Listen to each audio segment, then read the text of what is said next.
পর্যটক কেন্দ্রে ওই মহিলাদেরকে ইফটিজিং করছে, বিপ্লব স্যার আসছে এবং আরো লোকজন আসছে। ওই সেদিনকে ঈদের পর দিন ওই টলার লইয়া এবং লোকজন লইয়া ওই ব্যাপক ভাবে ঘুরছে।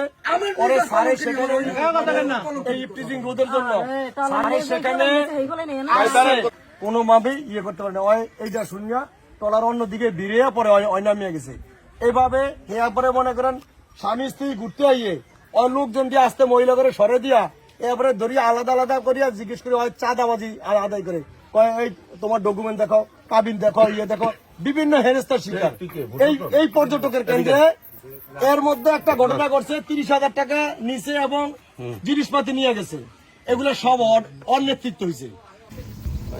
ওই যে ইয়াসিন দালালের ছেলে কি নাম রাশেদ, এই যে খাদুর কাছে আইসা এই যে মানুষের এই যে পর্যটন আসলে ছেলে মেয়েদেরকে ধরে টাকা টুকা চায়, এটা সম্বন্ধে তুমি কি জানো?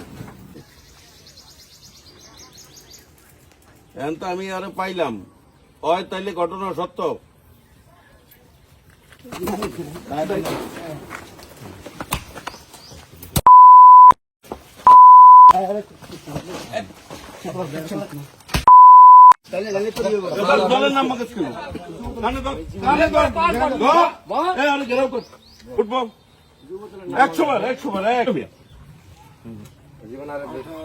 আর জীবনী এলাকায় এনে ঢুকবি আর না 100 ধরবো তো এরপরে জীবন এলাকায় ঢুকবো।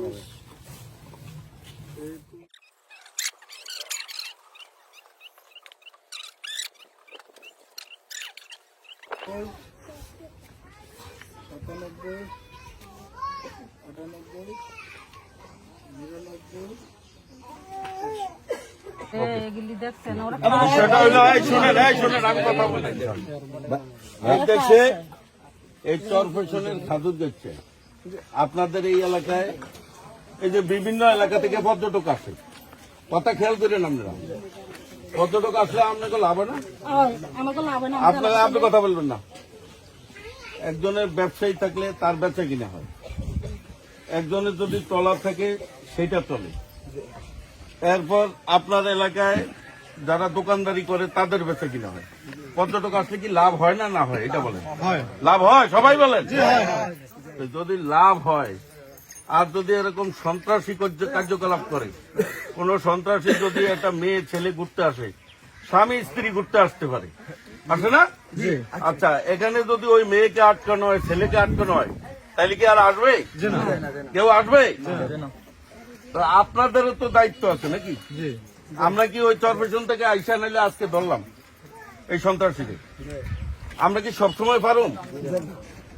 এই এলাকার স্বার্থে এই যে মানুষ ঘুরতে আইলে যদি আপনাদের লাভ হয়, তাহলে আপনাদের কি দায়িত্ব নাই?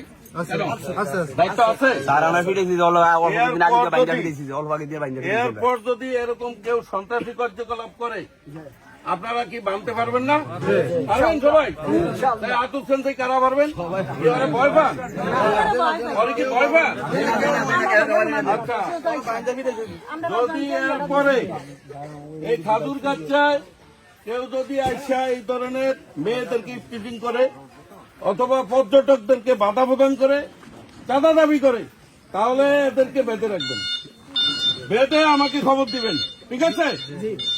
নুর ইসলাম নয়নের এলাকায় সে নির্বাচনের আগে বলছে না যে জুলুমবাদ, চাঁদাবাদ, দখলবাদ, সন্ত্রাসী এই চরপেশনে হতে দিবে না, সে বলছিল। এখন নির্বাচনের পরে তো ভোট শেষ, কিন্তু নুর ইসলাম নয়নের কথা হইল যে এখন ভোট শেষ হয়েছে, এই 5 বছরে আমাদের পাবলিকের কাজ করতে হবে, এই জুলুমবাদ, সন্ত্রাস, চাঁদাবাদ বন্ধ করতে হবে নাকি? আমরা ভোটের আগে বলছি, ভোটের পরে যদি নাই তাহলে কি হইল?